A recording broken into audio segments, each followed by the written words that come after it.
Hello, everyone. Welcome back to another live stream. Thank you so much for tuning in for another show. Welcome to all of our members, subscribers, and viewers from all across the world. Thank you so much for tuning in again.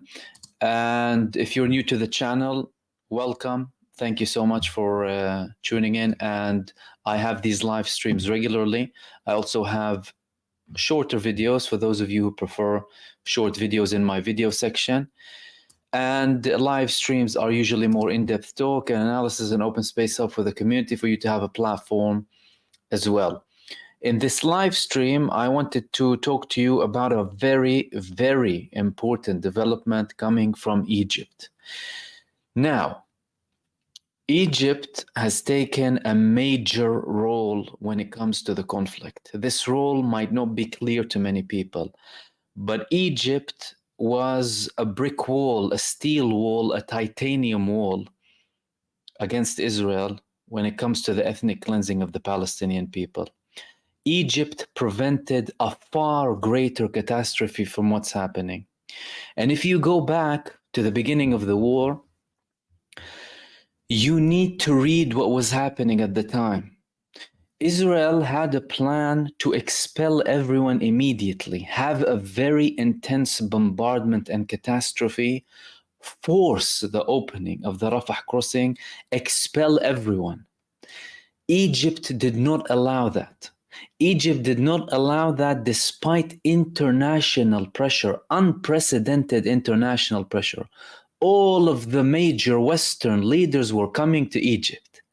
Blinken coming, telling the Egyptian president, I'm coming here as a Jew. Macron saying we need an international coalition. Germany, the UK, you name it. Everyone was going to Egypt, open the borders, open the borders, open the borders. Why? They were in the plan with Israel. They were in that plan with Israel, and Egypt knew that. And at the time, Egypt and its government and president resisted this heavily. And the Egyptian president told the Western officials, if you are worried about the Palestinians who are suffering in Gaza, Israel has a very large desert, the Naqab desert. Let them open them and go back, and they can stay there, or they can take them back to Gaza after the operation finishes. And he elaborated at the time. What did he elaborate? He said, well, the Palestinians are going to come to Gaza, to Sinai, and they're not going to stop fighting Israel. They're going to continue fighting Israel. And then who's going to be responsible? We're going to be responsible. Then what will going to happen? Israel's going to say, well, we need to deal with Hamas in Sinai. It was all a plan. It was all a plan. And it wasn't just Israel. It was the Western countries supporting Israel, the Western government supporting Israel. Why? I'll tell you why. Because firstly, some of these countries, they dispute and they cast doubt on Egyptian sovereignty in Sinai. Even when it comes to the British mandate, you had people casting doubt, like when we came and the Ottoman Empire wasn't totally under Egyptian control. And if Israel, wanted to occupy or have a large buffer zone in Sinai, then, it's not a problem. But it's not just that. The global powers would have sided with Israel. Why? Because to them, they would have had the excuse of, oh no, it's international security, it's international trade, it's international economy, the Suez Canal, we can't have instability. We need to support Israel for its fight to defend itself, and then they'll control Sinai. They'll control Sinai, they'll give it to Israel. They don't have a problem with that. Egypt knew that. They resisted this. They stood up against this. Now, throughout the years, especially in the past decade, Egypt gradually started to go against certain things that were agreed upon in the Camp David Accords.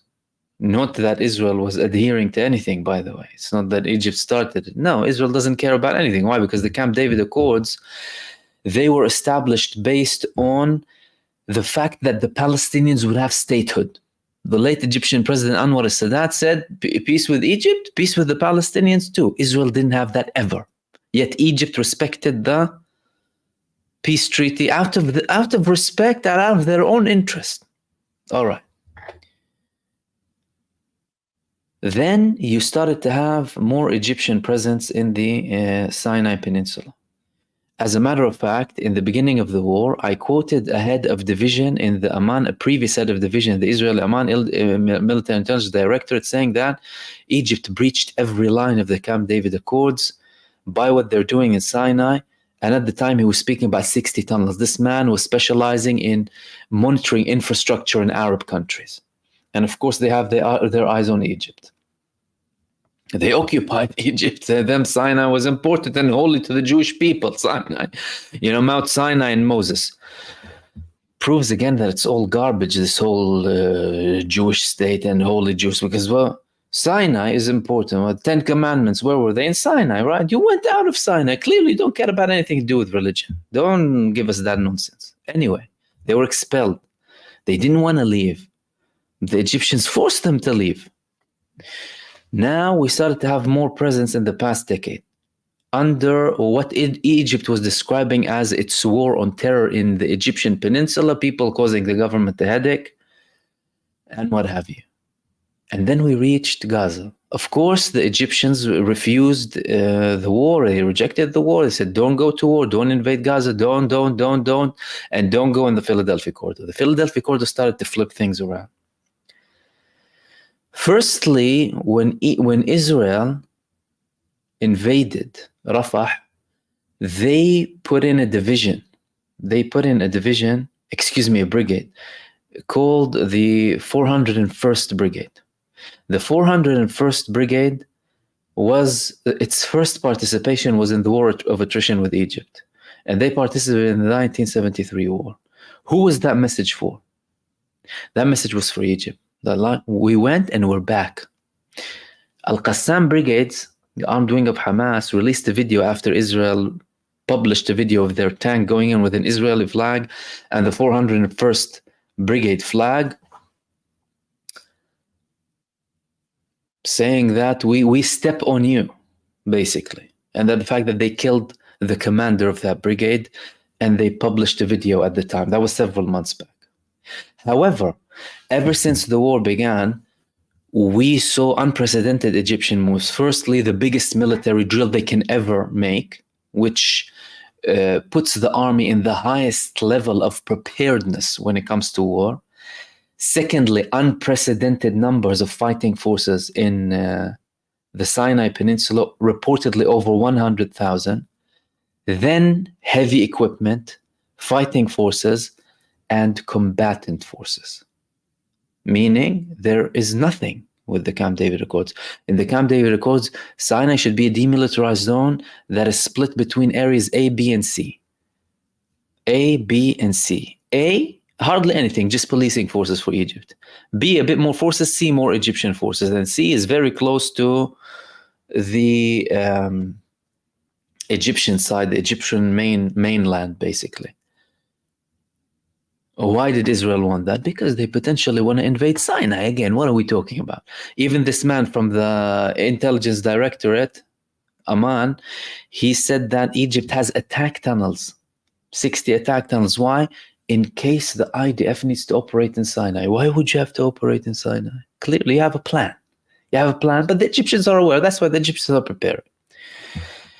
Now, all of these forces, but what happened now, today, is unprecedented. What happened? The Egyptian chief of staff, the number one figure in the army, and third in line in the total overall command, only following the head of the armed forces, which is the president and the minister of defense, is on the Rafah crossing. And I wanted to share this video with you, and I'll go through the details of the video while we're browsing here.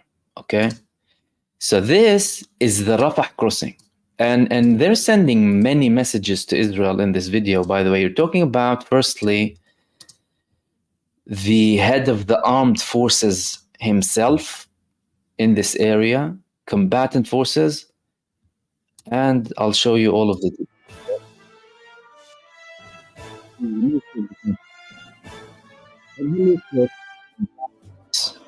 This is the Egyptian side of the Rafah crossing. This one, see, this is the Egyptian side, right?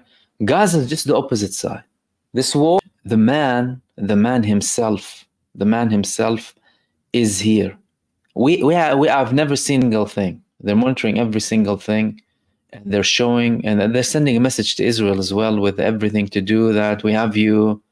Everything is, and also another thing here, the message that he's sending, this man, you have a top figure in the Egyptian army speaking with the troops, talking about the day-to-day stuff. How are you? How's this and how's that? And on the Israeli side, they're all divided. So they're also showing a position of unity. Whereas here, by the way, he's sitting with some of his troops and they're having lunch. This is the Gaza side. Okay, this is the most northern edge of Egyptian Rafah. So he's telling Israel, I'm here, I'm with the troops, everything is ready. Again, elite Egyptian forces, unprecedented in terms of quality, unprecedented in terms of level, unprecedented in terms of numbers, unprecedented in terms of equipment, and the level of seeing images like that before, exactly next to the border with Israel. Okay, they had forces in Sinai. These levels are unprecedented. That never happened.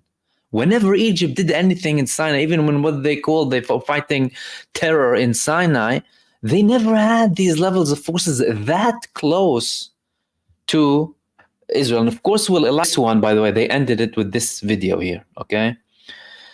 And again, they're telling the preparedness and what he is showing an image of himself next to the Rafah crossing with all of the elite forces in the Egyptian army.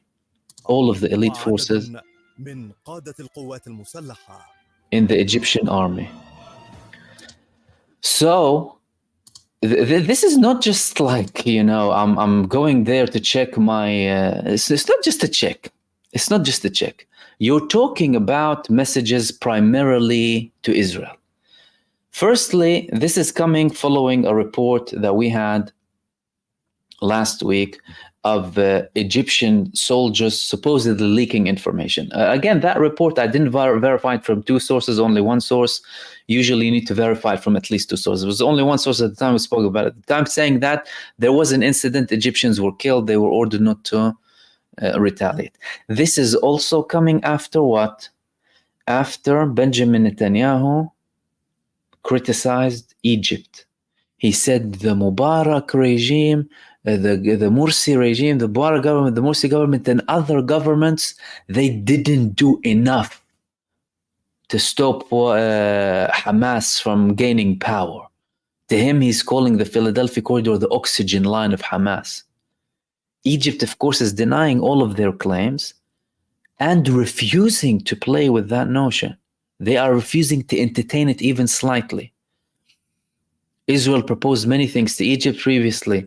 Have a border from your side, monitoring from your side, this from your side, dozens of proposals. Egypt's like, no, not at all. Monitoring, we're happy to put more monitoring, but you won't have access to it, because Israel wanted Egypt to have monitoring on the Egyptian side, and Israel has access to it. So no, we're happy to add monitoring, monitoring so we can see it, not you, right? And they did not submit to the pressure. As a matter of fact, what did we see? We saw the Egyptian side showing more support to the position of the Palestinian negotiator. Saying what? No, you need to withdraw. There's no talk about it, no negotiating. In the last negotiations in Cairo and Doha, they're telling them, Hamas said you need to withdraw, and we say you need to withdraw from the Philadelphia corridor. There is no talk about it. There is no talk about it. To a level that now we're hearing talk that the United States administration is potentially thinking of what? Having an agreement with Hamas apart from Israel. Why? Because some of them are dual nationals. Those who are in Gaza, the Israeli prisoners, they are dual nationals. So the United States is saying, okay, well, you're not reaching a deal. I want to reach a deal. I want to reach a deal. We have Americans there. I'm not going to leave them there. A lot of it is due to Egypt. And what do we also understand from this video? Egypt is having escalating tensions with who? Ethiopia. And they recently sent assistance to Somalia. They're trying to solve the issues with Libya. And the Egyptian president again was in Turkey. What is it? Historical ties between Erdogan always was to criticizing Egypt for the past decade. All of a sudden, after the Gaza war started, they started to form a bond again. Of course, there were years of preparation and what have you, but the decision to seal the deal, reestablish the ties between Egypt and Turkey came after the Gaza war. And what happened? A strategic cooperation council dealing with everything: economy, tourism, military. Turkey sending them the latest drones, and Turkey is a massive drone producer, the most advanced drones in the world they're manufacturing, and joint defense agreements. Why? Because Egypt gets, of course, they get funding yearly from the United States, but 3 billion, what's 3 billion to them militarily? Nothing. They've been diversifying their military for the past decade. Egypt, going to Russia, going to other countries, not relying on the US. Why? Because they always knew, although they always criticized the US for that the US gives the upper hand to Israel. If they want to sell Egypt F-16s and sell Israel F-16s, Israel will have the latest tech, the latest capabilities. If they want to send something to, no, Israel will have something different. And of course, you need to understand the scale. Israel is a tiny country. Egypt is massive, almost 100 million population, and they have a massive army. So, with regards to the tensions that they're having with Ethiopia and with their things that they're trying to solve in the region, they are and their feud with Ethiopia is not easy. You're talking about the Nile and water security. That's not something easy. They're saying that don't think if we are engaged anywhere else that we don't have time for you. That we don't have time for you. No, we have time for you, and we are prepared for you. We are prepared for you, and we are prepared to take military action. And when you talk about like these images here, the top figure in the Egyptian army with the most advanced forces exactly on the Rafah crossing, the Egyptian Rafah crossing.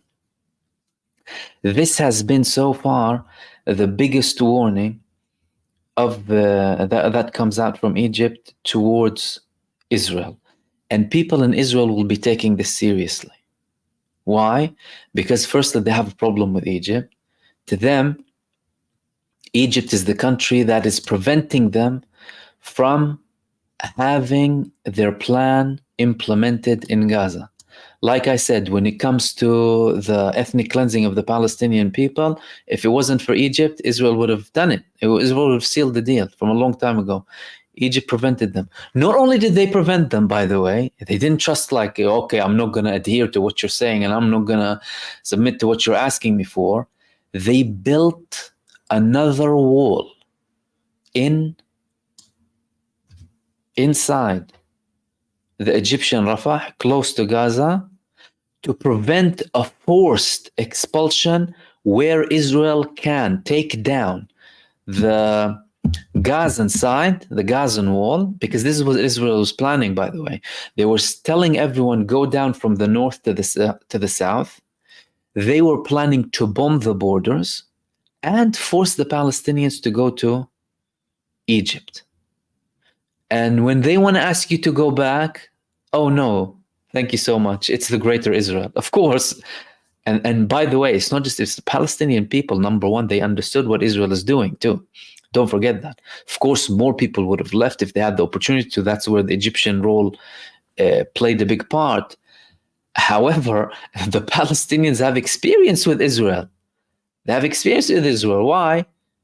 Because 73% of them are refugees before the 7th of October. Refugees from where? From Israel, from modern day Israel.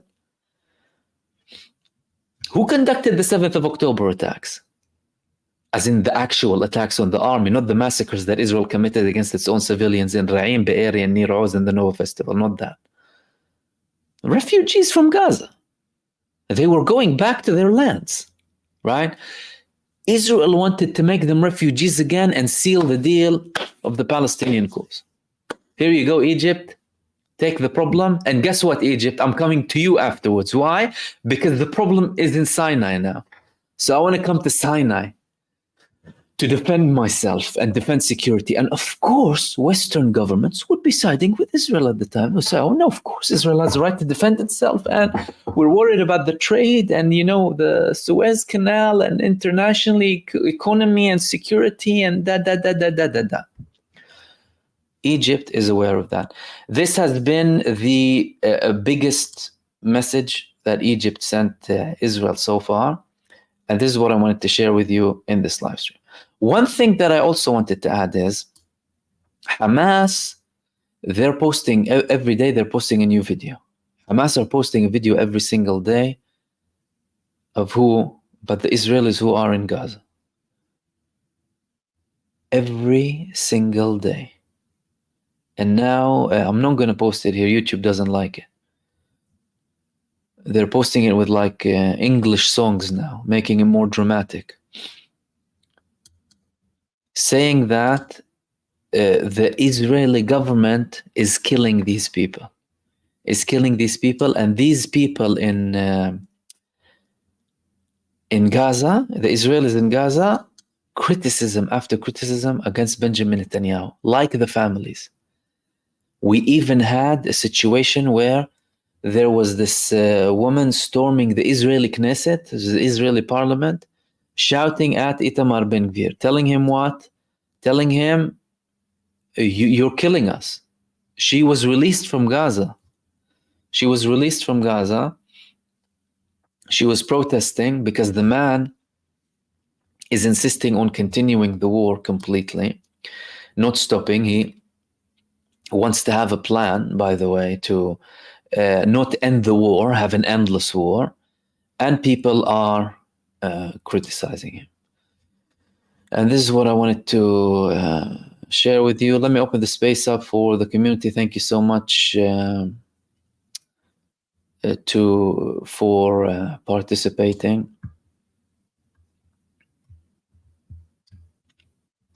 Ijalma, thank you for your super. He said, I want to believe you so badly, but do you really have hope in Egypt going into Gaza and fighting Israel? It's not about Egypt going into Gaza and fighting Israel, by the way. It's the preparedness that they're doing and the message that they are sending to Israel. Previously said from day one that no one, not even one side, declared war on Israel following their genocide in Gaza. Not even Hezbollah and the Ansarullah in Iraq and Iran, by the way. What did they say? They said we are supporting fronts, we are not participants in war.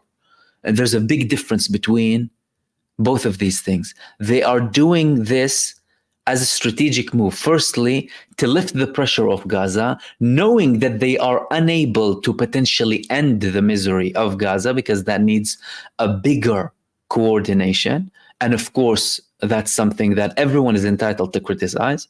Everyone is entitled to criticize all of that. However, I'm saying what they are actually doing.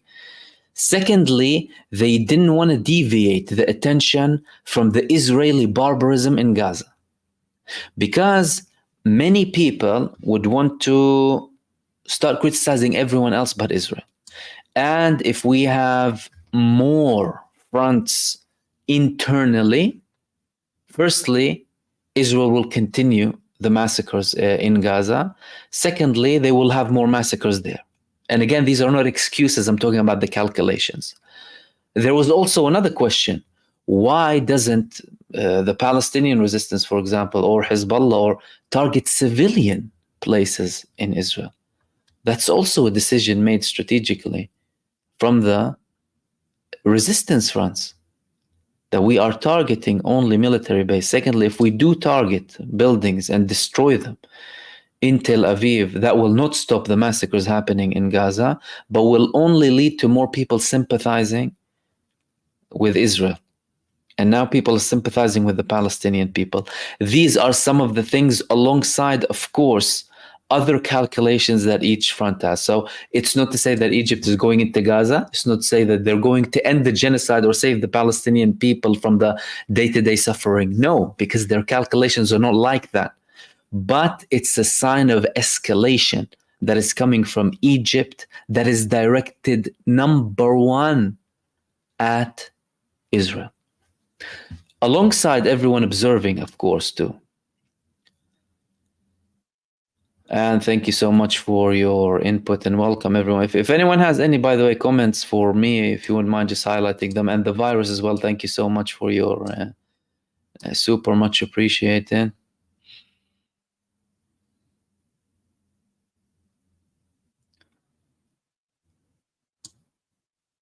Jimmy Eyes, when was the last combat conflict Egypt was in and experienced with? They're very experienced with war. The last, they weren't like massive wars though. The biggest war was the 1973 war with Israel, but they had other armed conflicts. One of the latest ones was in Libya, where they sided with one government against the other. But then again, they are reaching a resolution there.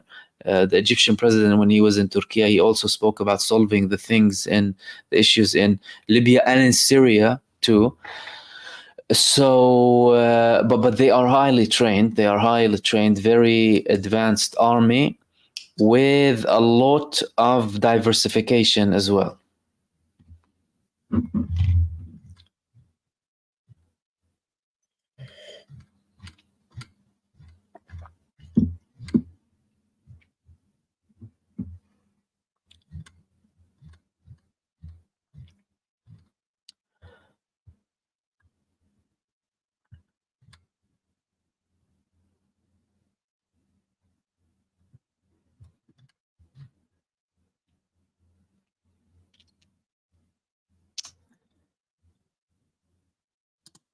Marvin saying, how many US based in Israel? You know, if Israel has been sending more troops, if the US has been sending more troops to Israel, I think US troops are human shields. If Iran attacks, kill US servicemen, then US gets into war with Iran. Well, they have a few secret bases, and they have places where they store their weapons in Israel. Israel asked the United States to use them. We didn't have exact confirmations as to how many were used and how many the US allowed them to use.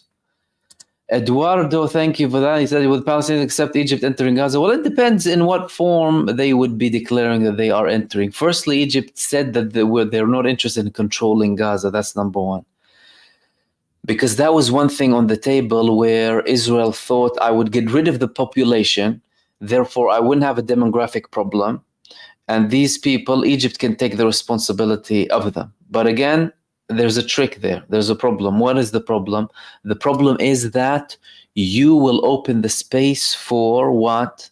Certain actions coming from Egyptian territory, therefore paving the way for Israeli intervention in Egypt. In Egypt.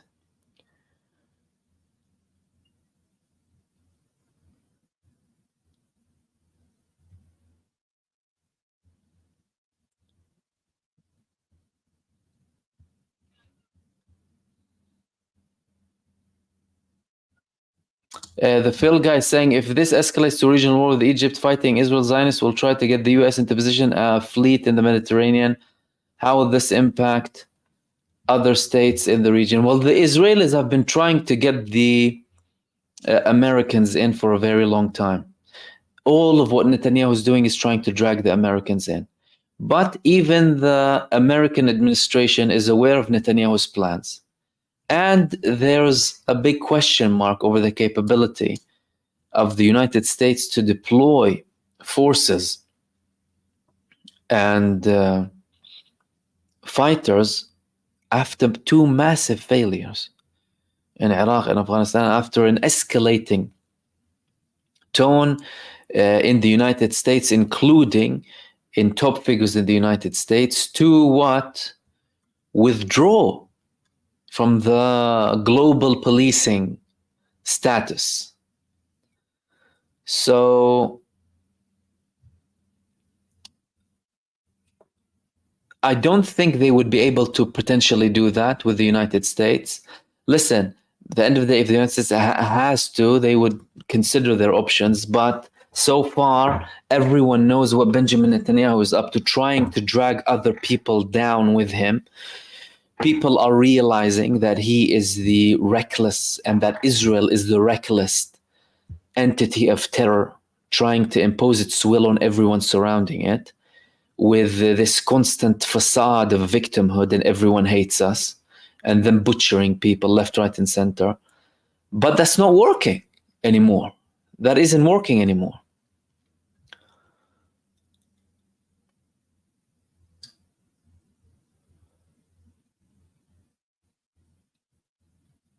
Kate's saying Egypt lost the war in the 70s. No, Egypt didn't lose the war in the 70s. Egypt won the war. Egypt lost the war in 67. But in 73, that led to a peace process several years later. They won. If they took back their lands, that's a win. It's a massive win.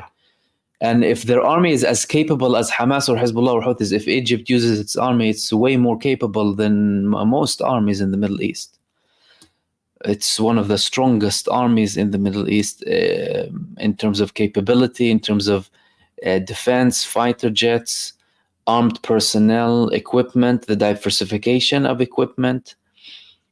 Very skilled. And many of the Egyptian pilots, they are taken as an example, by the way, in international military academies and during the previous wars that they had with Israel.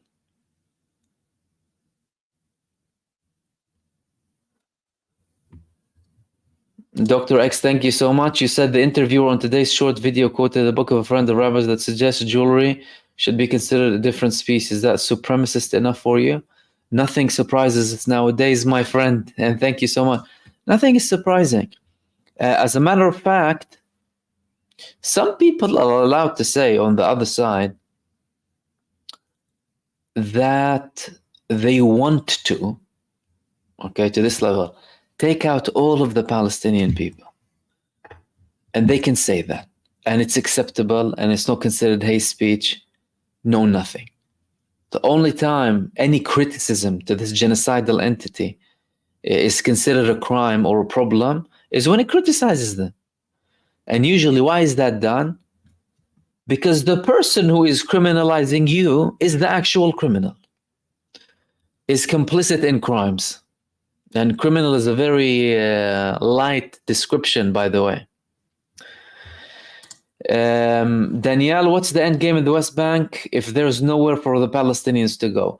I think Benjamin Netanyahu went out on a limited campaign in the West Bank, and he went on a limited campaign on the West Bank to appease to and please the squatting establishment that votes for him.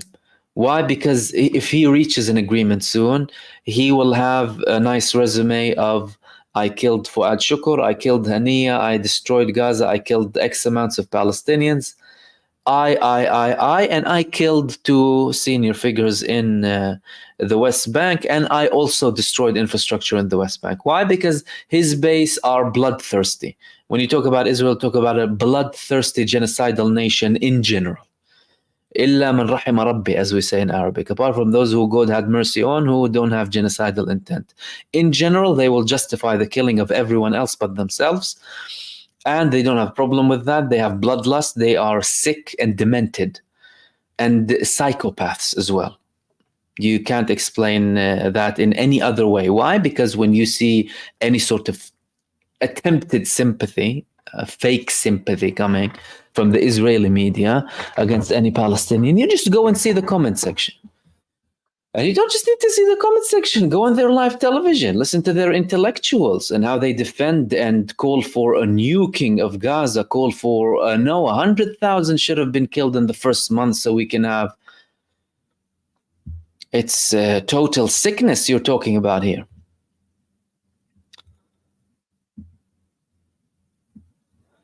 Unknown human, are you really convinced that Egypt is going to do something of the actual matter, this giving their real history?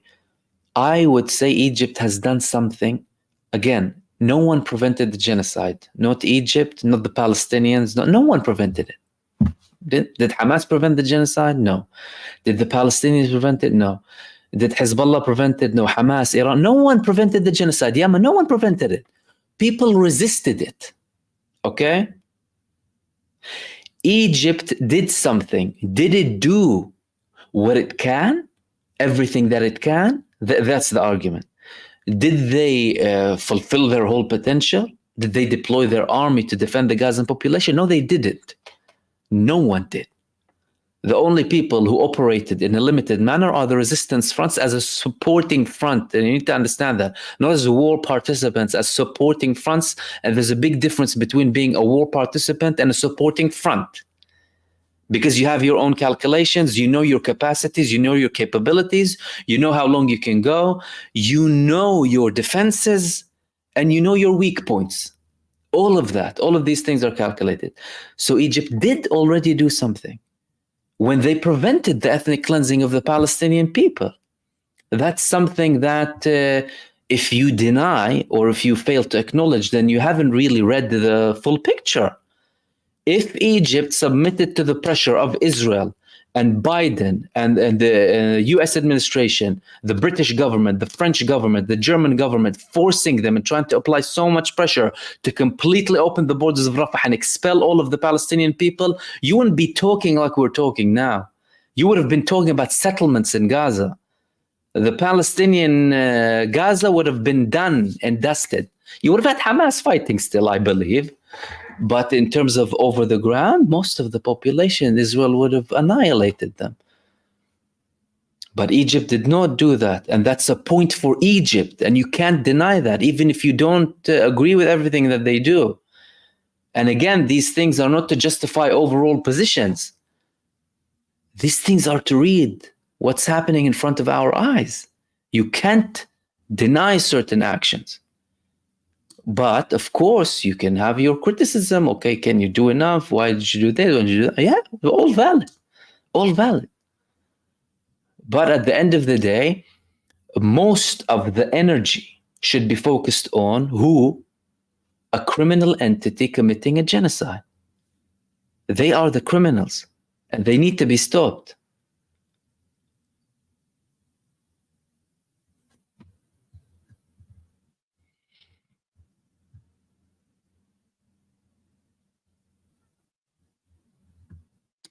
Paul Ambrose saying, Mahmoud, do you think Israel will try and expel Palestinians into Jordan? What would Jordan do? Of course they do. Hell, they want the Palestinians inside of Israel to be expelled. Smotrich, the finance minister, told an Arab MK a few years ago, Ben Gurion did a mistake with you in 1948. He should have expelled all of you. Palestinian citizens of Israel, the Israeli citizenship, right? Talk about the democratic state, the Jewish democratic state. When they tried to do that with the Gazans and Egypt refused, Egypt said as well, tomorrow they'll do it with the West Bank too. And Jordan knows that. And Jordan said it will be a declaration of war because they know they have plans for the West Bank. They know they have plans for the West Bank. But again, the Palestinian people, their symbol is our existence is based on our resilience. Our existence is based on our resilience. If they weren't resilient, it would have ended a long time ago. Listen, look at Gaza. How many people remained in the north? They had an option to go to the south. Not that everywhere is safe, but these people faced massive starvation far more than the south. They didn't go. Why? Because they knew Israel is gonna make problems and probably keep them in the south, and then go to the south and force them into Egypt at some point. Don't think that they failed the first time, that they wouldn't have other attempts. So they have the same plans with the West Bank. They have the plans in the West Bank too. But the main thing now is to deal with Gaza. They are unable to deal with Gaza. They are unable to deal with Gaza. TMZBGD, do you think they will claim a preemptive strike like they did during the 6-day war after provoking this in the Philadelphia corridor? Egypt, yes, they can, and they're entitled to. Egypt is entitled to have a preemptive strike against Israel, and that's a very interesting observation, by the way. They are fully entitled within international law to have a preemptive strike on Israel. As a matter of fact, other countries in the region do so as well. Why? Because international law allows you to have a preemptive strike against a reckless entity committing terror, which is what Israel is and is doing and has been doing. So they do.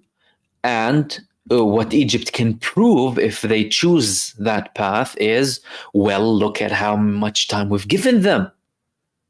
Who can defend Israel's position if Egypt wants to have a preemptive strike? Well, we tried and we said, and you went against the Camp David Accords, and you went against the Camp David Accords for 50 years, by the way, by not having a Palestinian state, and you killed some of our soldiers too, and this is a risk to our national security, and you're putting stress on this and that. They can have a massive list of arguments to have a preemptive strike, and they're well within their right that they can have a preemptive strike on Israel. Will they do it or not? That's, of course, I don't think they want to. I think they want to just get it over and done with. They want to stop it, but they're also facing an impossible man. They're also facing an impossible man, Benjamin Netanyahu, and they weren't quiet after his statements and the trash talking about Egypt and the fact that they are feeding Hamas. And what they told him was valid. Firstly, Hamas can get weapons from Israel. Of course they can. They have corrupt people in the IDF who sell weapons. Why don't you talk about that? Secondly, who gave Hamas money? Who gave Hamas money, Netanyahu? You gave them money. You gave them hundreds of millions. As in, not Israel handed Hamas the money, but knew that Hamas is there. Not a Zion lover, are they? And you allowed aid to go in, not just aid in terms of money. You channeled money. Why? Because Netanyahu, to him, he was following the policy of divide and rule. Let's keep Hamas ruling Gaza. Let them stay happy. Let's put money. Maybe we can bribe them later on, and keep the West Bank Authority. Keep them. This is his argument, and the Israelis know that. I mean, he said these things in meetings with his party, with the Likud party. Acting like, he didn't do anything. Yeah, the dude will sell anything, Netanyahu. What are we talking about?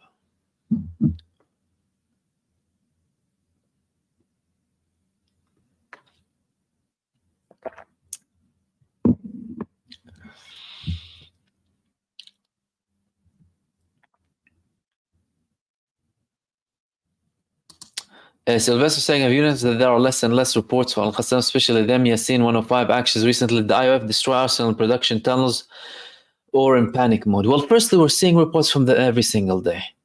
We're very close. We're in a very tense period when it comes to the negotiations, and they are posting videos every single day about the negotiations. Secondly, the intensity of ground battles isn't as much as before. So when you hear about deaths, it's usually airstrikes. When you hear about deaths, Israel's still bombing in Gaza. There's still genocide and suffering in Gaza. But usually that's coming from airstrikes. Israel doesn't have a lot of military active operations going on now. Like they withdrew from main locations. They withdrew from Khan Yunis again. There's still something, of course, there's still presence, but that's why you wouldn't necessarily see. And also, sometimes they don't release for a specific period to protect themselves, for security purposes, for logistic purposes, to keep themselves safe. And they, of course, everything that they released is a very small number of what they've actually done, so that they don't expose too much information that could potentially harm them.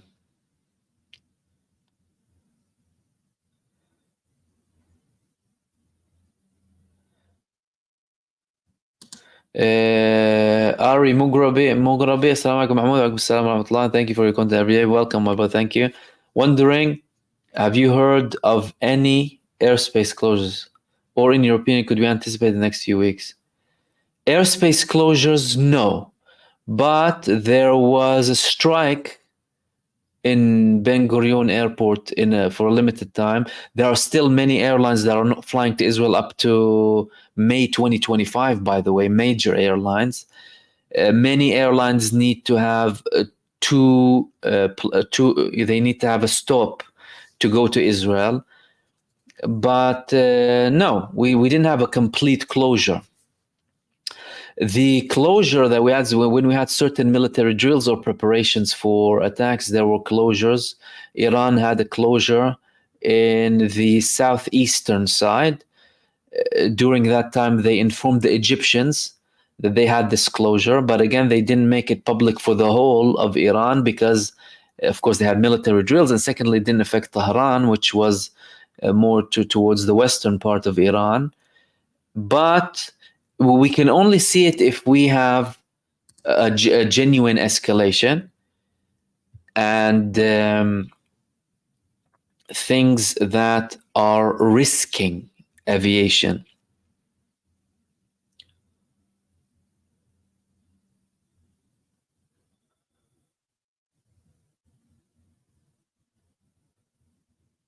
Omar, thank you for that, my friend. Indeed, the focus on Israel, who shouldn't have been tied to the Ummah in any way to begin with, in my opinion.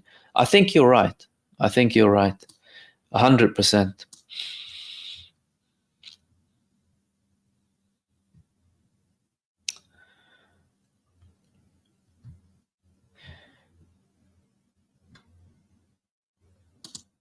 Universal Energy, thank you so much for that.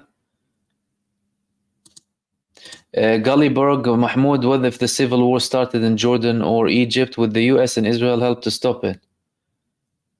They would love a civil war. Because to them, a civil war is your enemy is fighting, let them fight. They would try and, of course, push the person that they want to power, but they would love the fighting. Why? Because they would allow them to fight for a while, because the fighting was exhaust their resources internally. There's nothing that can make Israel more happy now than riots going out in Arab states, whether or not they're taking action against Israel or with Iran or something. They push for them, they create them, they artificially create them through terror. What are we talking about? The CIA and the Mossad, and they always do these things. The ISIS backers. Who are the ISIS backers? They create these things to destabilize nations. So they let them fight for a long time to cause as much destruction and, exhaust your arms and destroy your economy and, push one side here, one side there, or wish luck to both sides. Grammy B saying, what type of resistance capabilities are there in the West Bank to defend against the ranged squatters? Not much, but more than people expected. Why? Because they don't have the level of sophistication that Gaza has. They are under the rule of the, of course, Palestinian Authority, who is tied security-wise with Israel, although there are elements within that authority that do not really follow or adhere to that.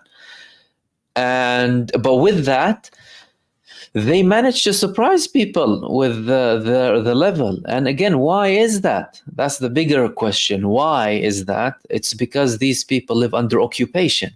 It's because of the Zionist occupation. Everything is down to the Zionist occupation and brutality. Zionist apartheid and occupation. Zionist apartheid and violence. Zionist apartheid and terrorism. Zionist apartheid and ethnic cleansing. That's the problem. That's the virus. Resistance, armed resistance, that's an antidote and a symptom. So always ask why. Likewise with Gaza. Don't forget, Hamas told you, would prefer not to fight, we prefer to get our rights, but Israel's proving that we can't have a deal with anyone unless we're met by force. Israel is proving that. This is how they withdrew from Sinai, from Lebanon, and from Gaza too.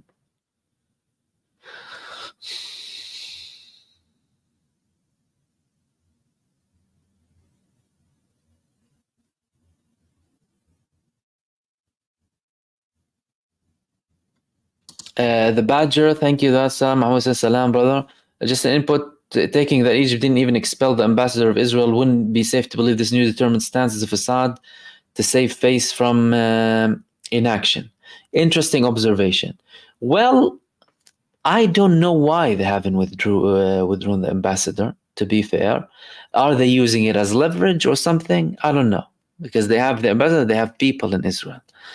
And likewise, Israel to Egypt. And again, the lack of action is immense. The lack of action is immense, right? And not necessarily defensible, undeniably. If the stance is a facade to save face from inaction, with that I disagree, because I don't think deploying your army with such a heavy presence is only to save face, and also you need to see the pattern. You need to see the context. What is the context? Well, the context is escalation to escalation to escalation. And now the prime minister himself of Israel is trash talking against Egypt. That's not a facade. That's not an act. Bezalel Smotrich said that Egypt is complicit in the 7th of October massacres because they allowed the tunnels to Hamas. That's not me saying that. That the Israelis are saying that. Egypt wants us to bleed. And I posted all of that in you have many videos. We're going to have to start digging with the videos that I posted. The Egyptians want us to bleed.